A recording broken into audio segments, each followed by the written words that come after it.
The president was obviously confused when he tweeted about family separation at the southwest border. He called on Democrats to end the horrible law that separates children from their parents once they cross the border into the U.S. Perhaps he confused those children with the gang members of Central America he had called animals, or maybe it was the Mexican rapists, thieves and drug traffickers he mistakenly believes have created carnage at the border. Regardless of his consistently imprecise and careless language, here is the fact: it is not a law, but the Trump administration's policy that is separating refugee and asylum-seeking families, and it is the administration that has the power to stop it. But at least the president was right on one count: it is a horrible thing to remove children from their parents' arms at the border. When Representative Mark Meadows, chairman of the ultra-conservative Freedom Caucus, agrees with the American Civil Liberties Union, maybe they're onto something. So, what changed, and why are we all now talking about separating immigrant parents from their children at the border? What changed is that the Trump administration criminalized illegal entry into the United States when it was previously treated as a misdemeanor. This puts adults who cross our border without proper documents into criminal proceedings, and that puts their kids into the government's, not their parents', custody. While the law has technically always permitted the government to do this, historically we didn't prosecute adults accompanied by children so as not to separate them. Now that we've decided to do so, we are seeing the consequences. Once the adults are put into criminal proceedings, the children are placed with Health and Human Services and temporary shelters. If the adult pleads guilty to the illegal border crossing charge, the family can be reunited quickly, and put in line for repatriation back home. However, if the parent files for asylum, the process slows down considerably. Under the new enforcement policies, this will almost certainly lead to long-term family separation. Under the 1997 Flores Decree, unaccompanied children can only be held for a maximum of 20 days. Asylum cases take longer than that, usually a matter of years, given the paucity of immigration judges.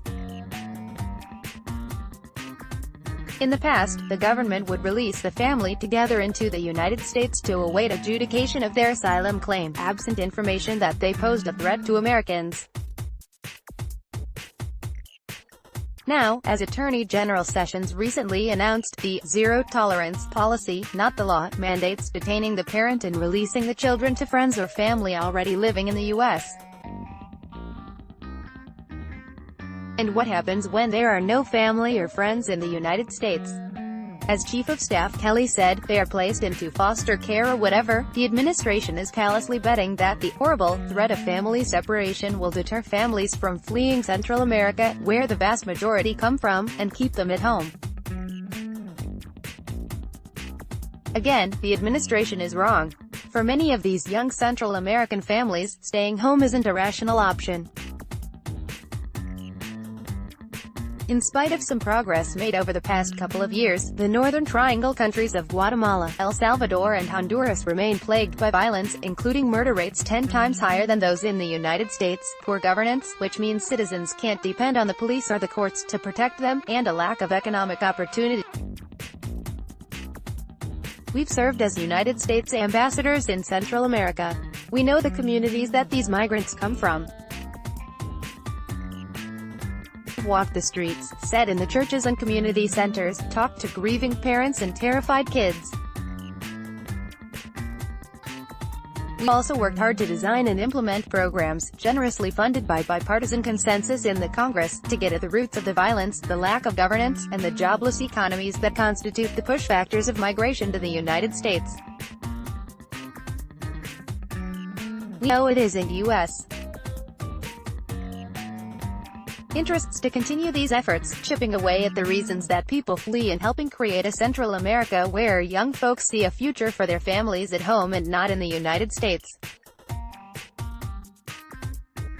But while that work goes on, we must remain faithful to our own ideals at home. Regardless of politics, all Americans believe that children deserve to be surrounded by families that love and care for them. Separating families at the border might deter a few families from making the dangerous and uncertain journey to the United States. But as we are already seeing, it won't stop those who are truly desperate and fear for their lives. Will, however, leave a permanent stain on our history. Japanese concentration camps, Jim Crow, the Chinese Exclusion Act, and now separating Central American families at the border. As Americans, we rightly judge other nations by the way they treat their minorities, their women, and their children. We must hold ourselves to the same standard. We can and must do better. James D. Nealon was U.S.